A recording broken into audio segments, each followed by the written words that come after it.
এটা হচ্ছে আজকে আমাদের স্কুলে আসলে যখন স্কুল ছুটি হয়েছে 4টা বাজে তখন আসলে রেডি হচ্ছিলাম যে বাসায় আসব, বের হব। তো ইতিমধ্যে আসলে আমাদের অফিসের কিছু কাজ থাকে যারা আমরা প্রশাসনিক দায়িত্বে আছি, তো সেই কাজগুলো করতে গিয়ে খুব বেশি হলে 5 মিনিট দেরি হয়েছে। সে 5 মিনিটের মধ্যেই এমনই ঝড় বৃষ্টি, এই যে আপনাদের সাথে একটু শেয়ার করছি। তাই ভাবলাম যে একটু ভিডিও করে নেই, আপনাদের সাথে একটু শেয়ার করি, যেহেতু আমাকে অবশেষে বসে থাকতেই হবে, বৃষ্টির জন্য আসলে বের হওয়া যাচ্ছে না। হ্যালো গাইস, কেমন আছেন সবাই? আশা করি সবাই ভালো আছেন। আবার একটু নতুন ব্লগ নিয়ে হাজির হয়ে গেলাম। এটা হচ্ছে আসলে বৃষ্টির মধ্যে আমাদের আসলে এই ছোটোবেলাকার মানে ছেলেপেলেদের ভিজানোর কথা দেখলে, যে এরা যে ভিজে ভিজে এতই খেলাধুলা করে, এটা দেখলে আসলে অনেক আমারই ছোটোবেলার অনেক কথা মনে পড়ে যায়।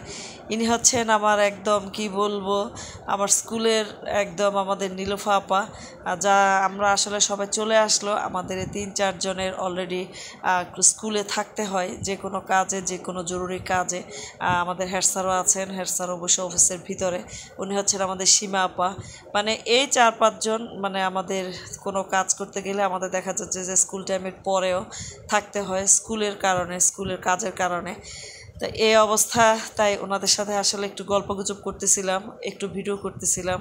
যেহেতু বৃষ্টি হচ্ছে বাইরে প্রচুর, বের হওয়া যাচ্ছে না, তাই আপনাদের সাথে একটু শেয়ার করা। এই হচ্ছে অবস্থা। আসলে স্কুল মানে হচ্ছে, এখন মনে হচ্ছে যে স্কুলই হচ্ছে একটা বাড়ি, যেখান থেকে আসলে কি বলবো, কাজ শেষ করেও মনে হয় না যে বাসায় এসে মনে হচ্ছে যে আবার স্কুলে যাওয়া। একটু আলসেমি ধরে যায়, তাই আসলে একটু আলসেমি করে করেই আসি, যেহেতু স্কুলের কাজ থাকে। বাসায় আস্তে আস্তে একদম সন্ধ্যার পর এসে আসলে বাসায় এসে কোনো কাজ করতেই ভালো লাগে না। আমি আসলে নীলুফা আপা, সীমা আপার সাথে আলম, ওদের সাথে আসলে কি একটা জরুরি একটা বিষয়ে কথা বলতেছিলাম, এবং একটু কথা বলার মাঝে মাঝে একটু ভিডিও করতেছিলাম, এবং আপনাদের সাথে এই বৃষ্টির মুহূর্তটা একটু শেয়ার করছিলাম। আগেই বলেছিলাম, এর আগের এক ভিডিওতে বলেছিলাম যে আসলে আমাদের মাঠের অবস্থা খুবই খারাপ। এই যে ইতিমধ্যে একটু বৃষ্টি থামাতে আমি অবশ্যই অলরেডি স্কুল থেকে বের হয়ে গিয়েছি আমরা সবাই। আসলে আমি ছাতা নিতে আমার এতই বিরক্ত লাগে, আপনাদের আসলে কেমন লাগে সেটা আসলে জানাবেন।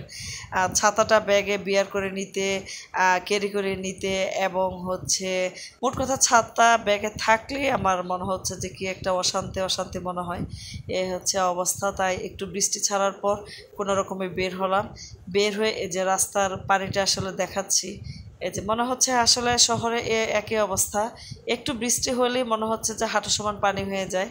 মানে রাস্তাটা উঁচু, কিন্তু কিভাবে যে কোত্থেকে পানি আসে, আসলে শহরের রাস্তার পানিগুলো বের হওয়ার মতো আসলে কোনো কি কি বলবো, বের হওয়ার মতো কোনো সিস্টেম নাই, কোনো খুঁজে পায় না। মানে কোন দিক দিয়ে পানি যাবে, পানি বের হবে, এটা আসলে একটা সমস্যা থাকে শহর লেভেলগুলোতে।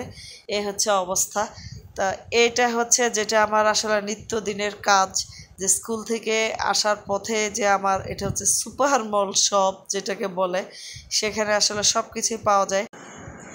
এই হচ্ছে অবস্থা, স্কুল থেকে ফেরার সময় এগুলো কাজ করি, তাই আপনাদের সাথে একটু শেয়ার করলাম। এই যে আলমও সম্ভবত কিছু কিনতেছে, দুজনে মিলে কিছু কিনে তারপর বাসার পথে রওনা দিলাম।